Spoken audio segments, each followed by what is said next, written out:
super lightly over there. I don't know why it's so... Maybe something up with the speakers. I mean, it's still enjoyable watching stuff. It's coming out of the projector. Yeah. Yeah, change your sound settings, put it through the laptop, and then put the microphone up to the laptop. We'll gotta send out song later anyways, it'll be fine. But it's the Sailor Moon main theme, y'all have heard that, right? Yes? Me and my sister were watching the Women's World Championship, or whatever the competition was that was recently, and someone skated to It's Over, Isn't It, from Steven Universe. Oh my god. I had no idea. I gotta look that up like as soon as we're out again. That's amazing! Oh my gosh, okay. So, I mean, you get the picture. She's a giant fandom nerd, just like us. So, you know, the world of figure skating is super happy to have more fans involved.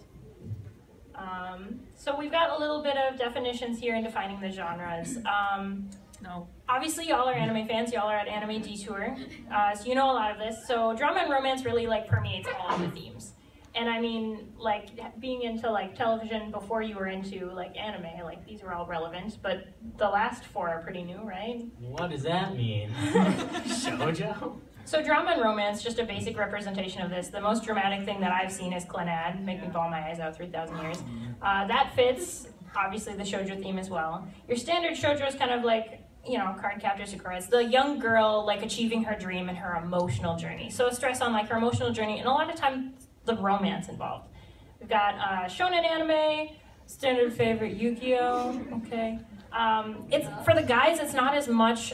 It is an emotional journey, but it's much more of a physical emotional journey. Yugi going through like the islands to get all the star chips. Like it's physically going to do a thing. Which does happen in Magical Girl anime, but it's more of a prime focus in shonen anime. Young at heart boys, obviously. We have the yaoi, a little bit more problematic, sometimes tropey. We have the sports anime, queer baiting. Okay, so we've got a base of the genre. So what breaks the genre? What goes beyond these tropes? What goes beyond sport anime, which is amazing, gets us involved in sports, gets us involved in these ships. But unfortunately, we're drawn back by like the audience. So the audience for a lot of sports anime are the fujoshi. So we have a lot of like the older women, or like, I mean, I love seeing cute guys and cute guys together. That's amazing. But like, why isn't the audience necessarily everybody? Why isn't the audience necessarily gay men? Why does it have to be through a female gaze? Something to think about. But like, what breaks these genres? So you watched Madoka Magica as a very first anime. What was that like, going from that to some of the other things I tried to show you? Oh man. I cried. A real tear left my eye. No, that was an amazing anime, and so going from that to watching other things, it was hard for me to watch like women being represented in other animes, and I'd seen such great, like, well-rounded characters. They have like so much. An emotional spectrum that they go through and like actual struggle. And then we see girls represented in like basic harem anime, and you're like, oh, how many panty flips is she? Sad. Well, so what breaks the genre? We've got satire. So Orange Host Club is a really good satire, because I first refused to watch it because I was like, oh, it's more shoujo trash, right?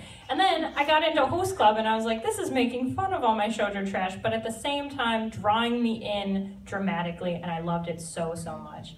And I feel like I gained so much from watching Orange Host Club. So we've got satire on series like the trope of the harem, so subverting the tropes. We've got the magical girl, but it's got a cost to it. It's almost like, oh, you know, you can get your mom back, but it'll cost you, you know, an arm and a leg. Yikes. Sorry. And your brother's body. Yikes. Okay, so we've got unexpected twists. The intended audience is really important for breaking the genre. Like I said with sports anime, like, yeah, everybody can watch it, but like, a lot of my friends, like male friends that I've recommended to watch free, don't get the same like emotional fulfillment that I get from free. So like, obviously there's a disconnect there, which is hard. Question, are all of your male friends you're talking about heterosexual? Some of them. My gay friend that watched it did really like the show.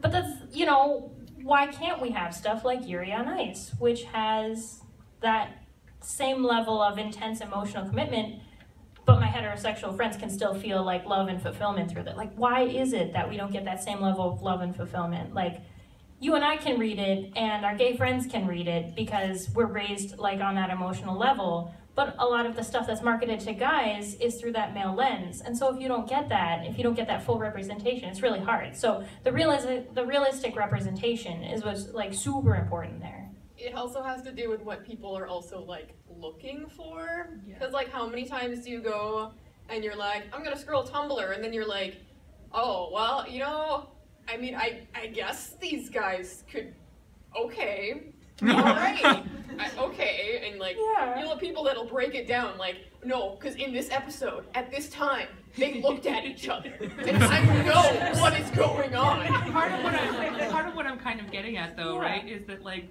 that masculinity and like patriarchy aren't synonymous with being a dude, right? Yeah, no, definitely.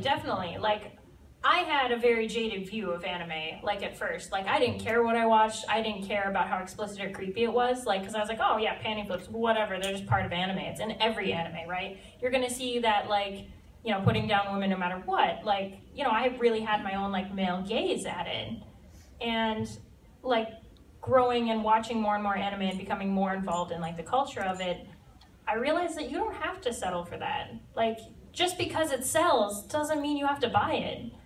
Sometimes it's entertaining, sometimes, I understand, but like it's really hard to move away from that. So like, what did you have to say about Legend of Korra versus other cartoons? Legend of Korra, well, I watched the original Avatar, and I was a little bit older in life. Like, I don't know, I wasn't into nerdy things until I got to college. I'm 22 now, but when Legend of Korra came out, it was just so subtle, and the creators did such a good job, and they really wanted to put this relationship in to women end up together in the end, as explicitly as they can show or state, and the comics are coming out this summer. But like, to me that was so important, that was a realistic representation, that you could tell that it was a real relationship, and then the creators immediately after it had aired, you know, put out their notes about, yeah, this was real and this is important, and we see you out there and we wanted this for you. And I think that was really important, to find that representation in the media you consume when there's not a lot in your day-to-day life, and then, of course, not a lot in the media. Yeah, so the realistic representation, but also the validation by the creators. That's not something you get in a lot of shows, unfortunately. There's a whole lot of, oh, yeah, this might mean a thing, this could be, but as we've seen in Supernatural, is that ever going to go anywhere? Queerbaiting is real. It's hard, and it's sad, because our ships, oh my god, our ships. So representation, a segue from realistic representation. What is this? Why does it matter? So check out why it matters. Oh no, it's not gonna have our sound, but you know. No! Oh, I'm so mad. You all cried. Knocked it out. Voice act. Listen, it'd still be better than what are they saying? They're not saying. You know. You know what they're saying here. But this is like hugely important. Like watching the scene with the music with the that was me. Excuse me, I was freaking out about that. There was a moment there. But the representation of actually this emotional journey of this figure skater, and just as something as simple of like, I wanted to surprise you more than you surprised me with your actual skill. Oh god. 18 plus panel. We didn't get approved for that. Alright. But like these scenes of like comfortableness, like just the fact of these two like men being comfortable around each other, happy around each other. It's not like the very first episode, they got us, right? They got us that dramatic hand touch where he comes in there, and I'm like, oh, what kind of anime is this gonna be? I see where this is going. And then it's so gradual after that. Like it's so real. There's a line in like the first or second episodes, and he's like, I love him because he meets me where I am. Episode 4. 4, there you go. It's early on. I watched the first 2 like 52,000 times because I love them so much. You know, when it first comes out. Like, she like watched it like the entire series like once a week for a while. Like that was like her routine. It's the only thing I wanted to watch. I couldn't go anywhere from here. But like when I first started watching this show, I seriously still sat there and I was like, no, they're gonna bring in some girl. Like there's gonna be something. Like I sat there and like they tricked us. We sat back and forth, and she's like, I don't know. I mean, this seems like it could be sincere, and I'm like, are they gonna be sincere? Like, can they do this? The entire show. Well, I think, like, for me, because I haven't watched a lot of anime, so for me, this seemed very real and very natural, and I was like, no, I think this is going to be real. Like, why wouldn't you think? Like, yeah, so we were, like, not trusting. We're like, shut it down. That's not going anywhere. We know where. We've seen this crap before in sports anime. We're not going to get our hearts up. We know. And then he's watching, and he's like, you know... They're going to end up together. This is like, what are you not talking queer about? baiting. I don't understand. I haven't seen the full spectrum of sports anime.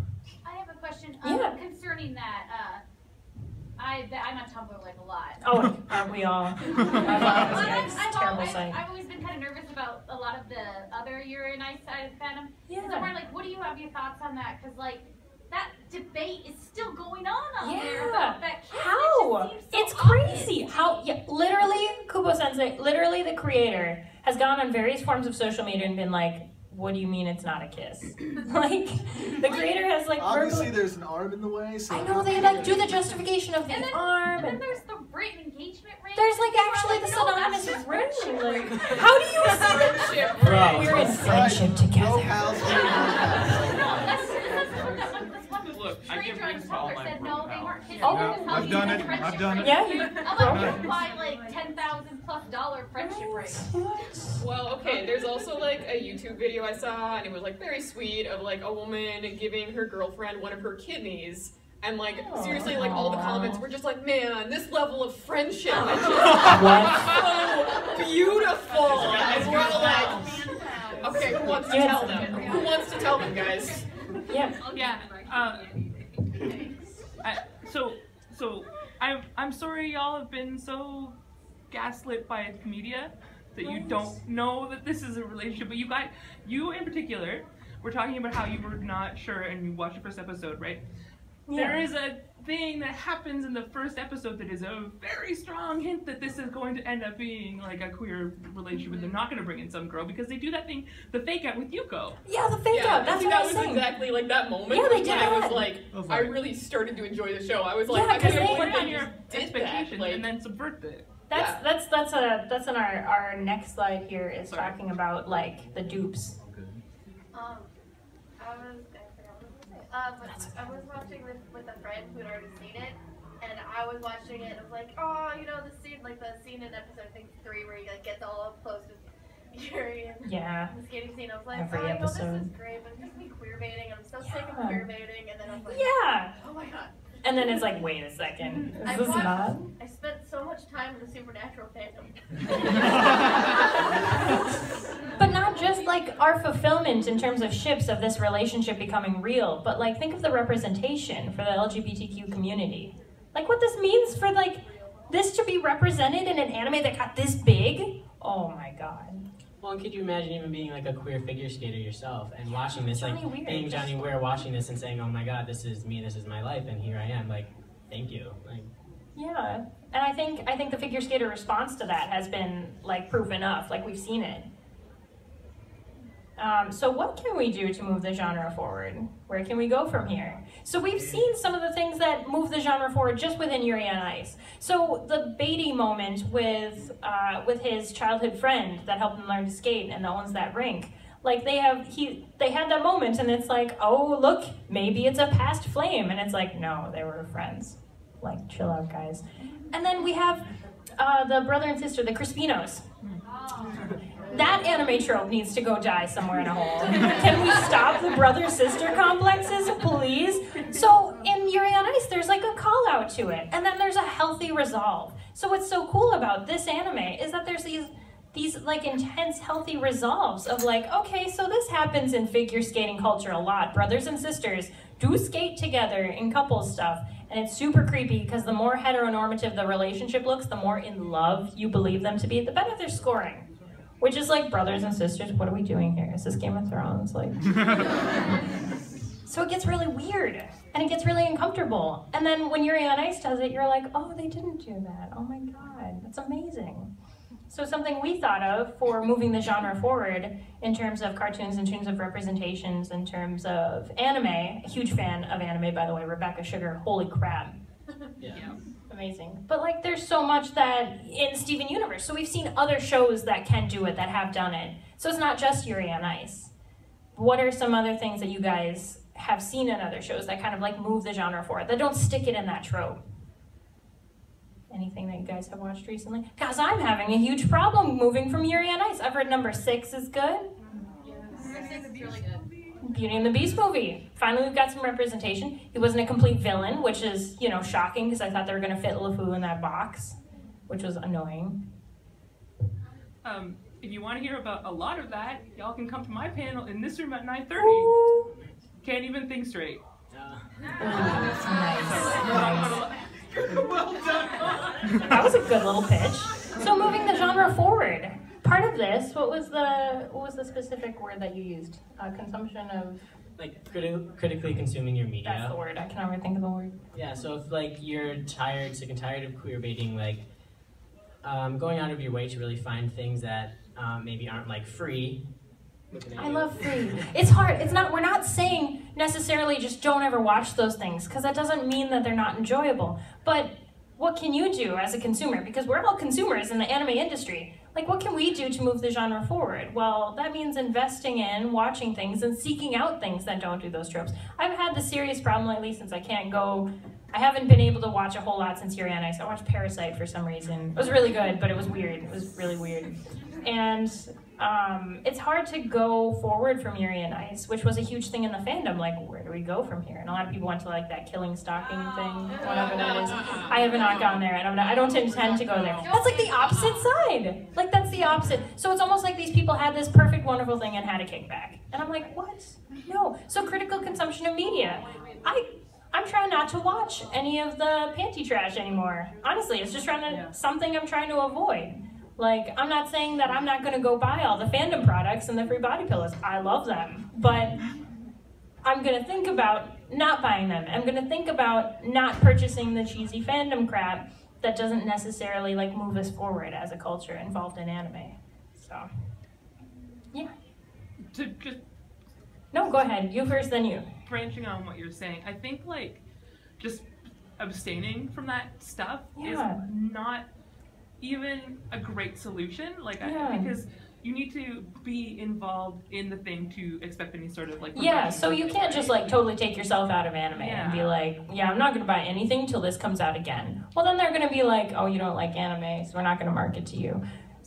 There are several manga that does deal with this.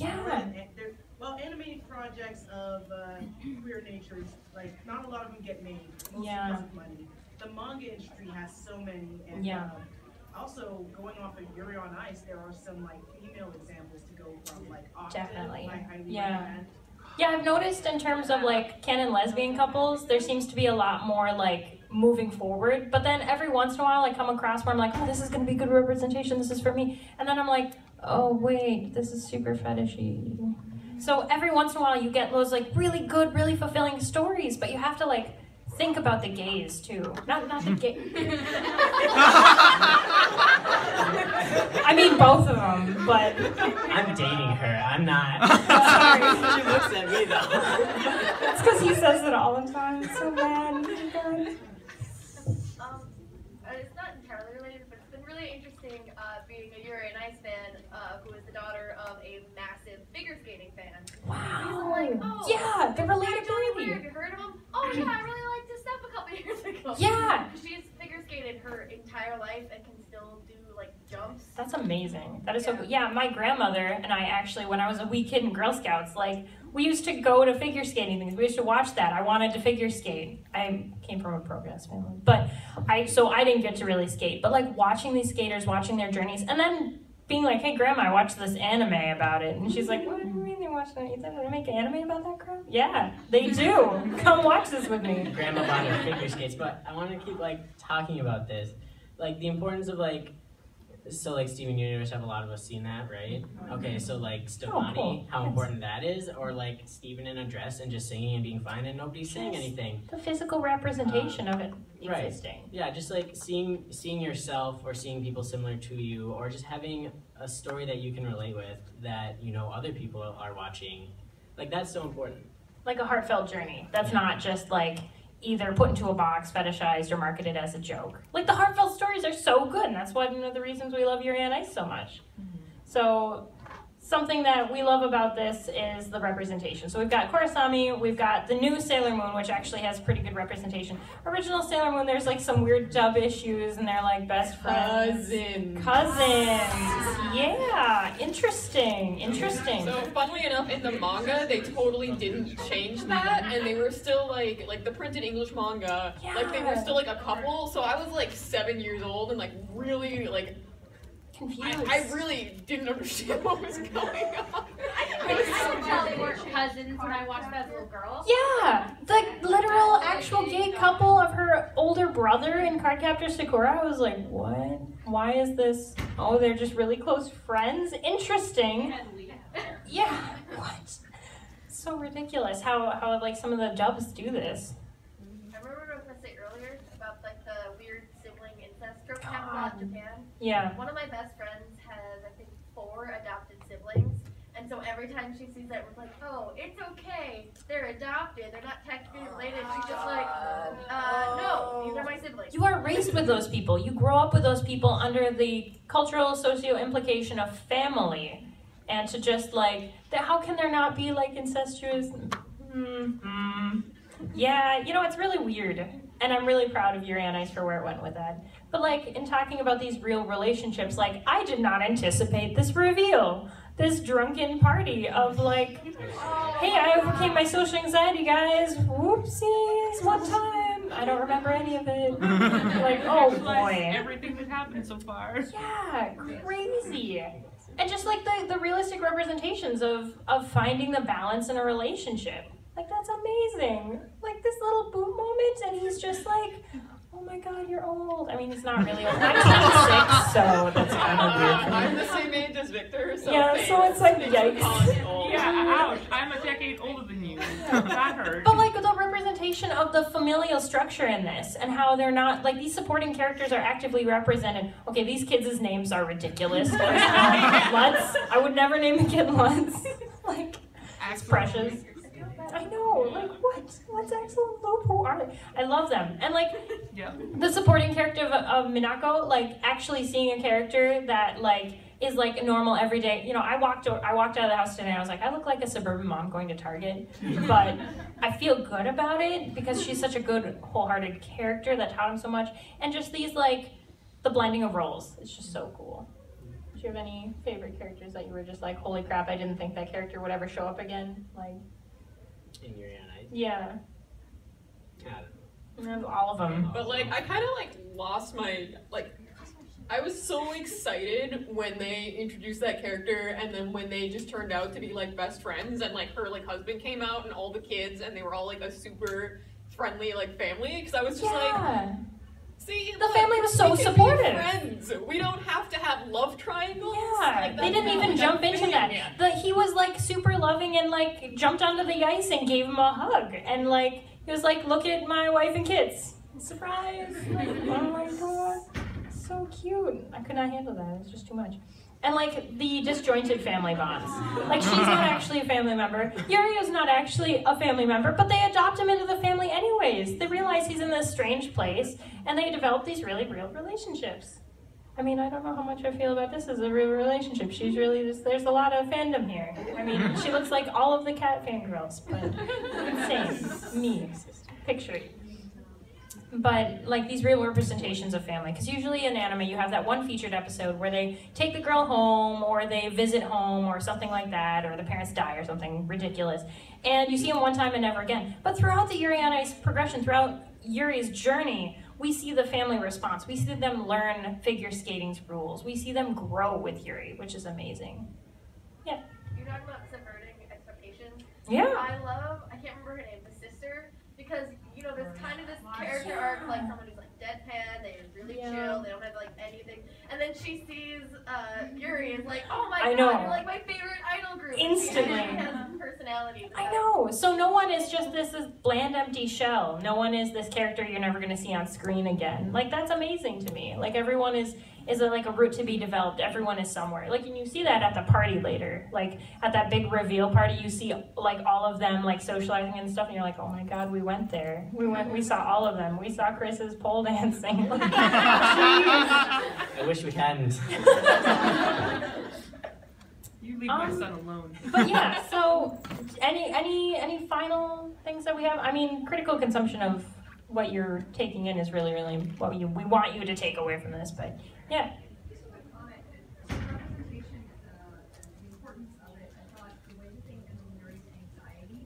Yeah, the potential anxiety, potential depression, like there are valid symptoms shown there, and that is so real and so crazy that it's not just like a snap, I shonen anime fixed my problem. Like this is a constant thing I live with, and I have to like recover as I go and do the best I can with those around me. But also, you can have love in a relationship before that. What was that? Sorry. No, go ahead in the back. One of the things I like that actually plays off that is Yuri's fanboy. Minami. Yeah, Minami. I love Minami so much. It's my favorite. My son. Love him. That's my son.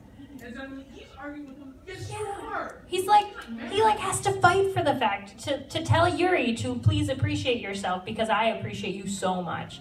So this, like, Smoldas looked up to him like this his entire little career, just like he's looked up to Victor. Like, Yuri had no understanding or idea that anyone else could look up to him. Like, that's as sad as. Going back to the drinking thing, like I have been watching anime for so long, it seems. I had yet to be surprised for the longest time, and like when it was revealed that happened at that party, I was genuinely shocked and surprised, and I did not see it coming.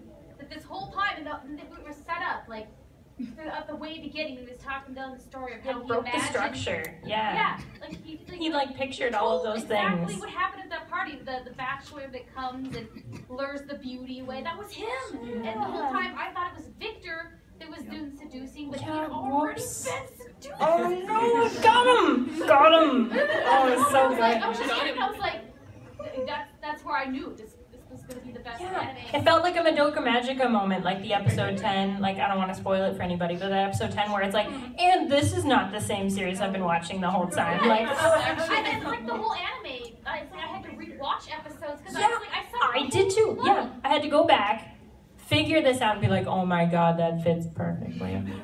Yeah, one of my friends pointed out to me too that moment that the funniest thing about it is that throughout the series, especially early, you learn about Victor that he forgets everything. Yeah. He forgets all of his own promises. And of course, the one promise he remembers is the one. Yeah, whoops! The one of that one boy that gave you the sparkle eyes that one time, and you're like, oh crap. I mean, that's what happened to us too. I mean, happens. Honestly, like I empathize with that moment so much because like that was literally us. So cheap. I shot her with the sparkle eyes. Yeah, sparkle eyes, and I was like, oh crap, he's cute. One time he cried, and I was like, oh no, it's not when he's sad.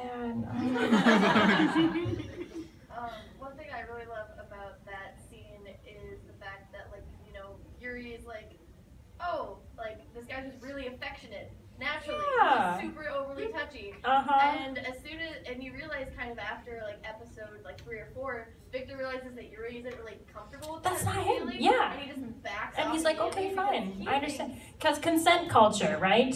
Obviously. And he's like, I'm going to meet you where you are. And he's like, oh my god, that's perfect. That's what I've always wanted. This is my journey of love.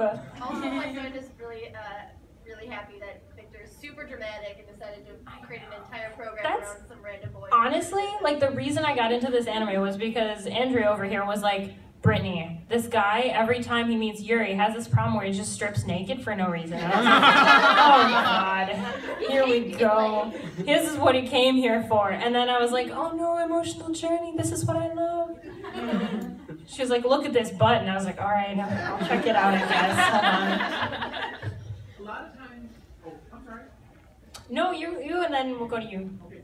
A lot of times nudity can be used to illustrate emotional vulnerability. Yeah, definitely.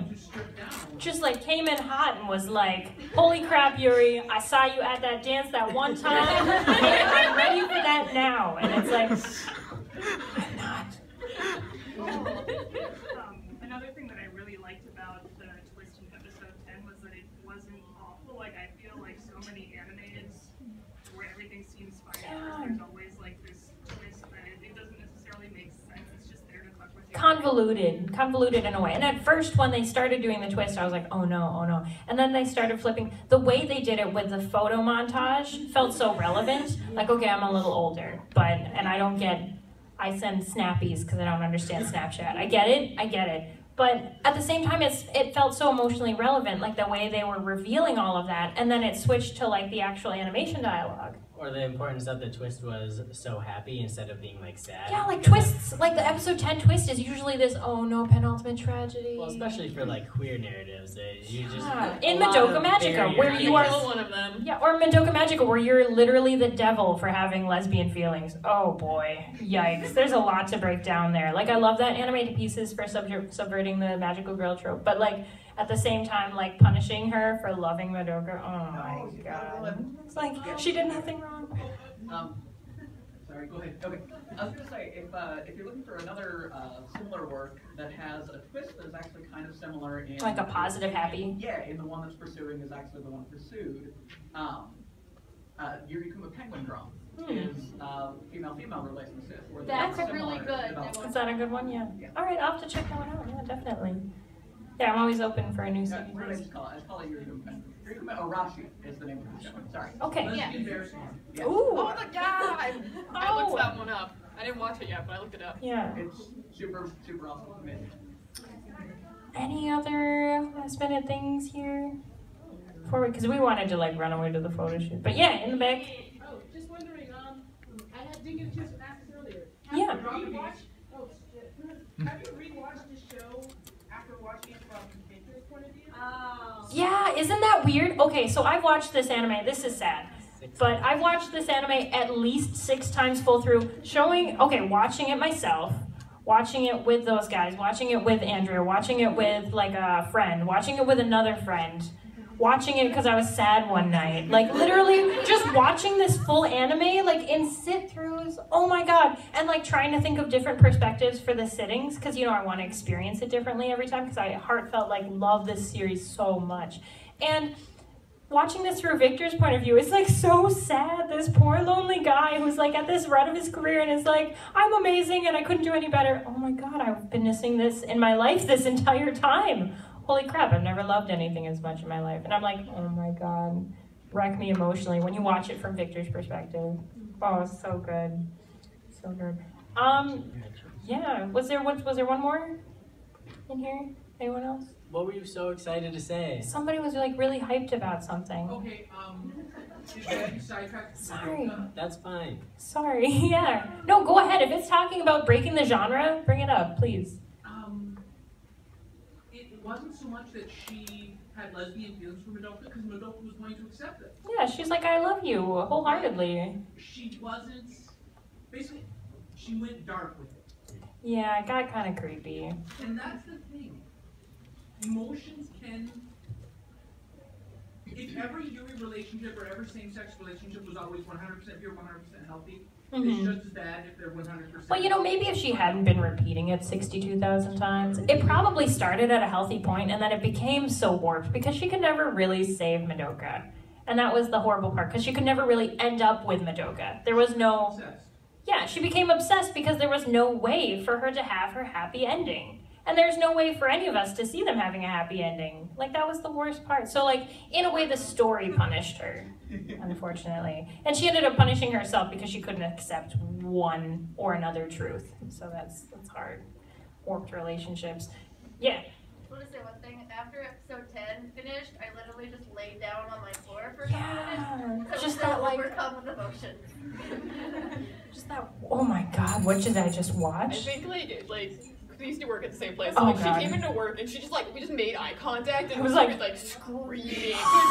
Just like looking at work and everyone's like, hey Brittany, how's it going? And I was like, didn't register that anyone else had spoke to me, and I like look at Andrew and I'm like, the thing? Did you see the thing?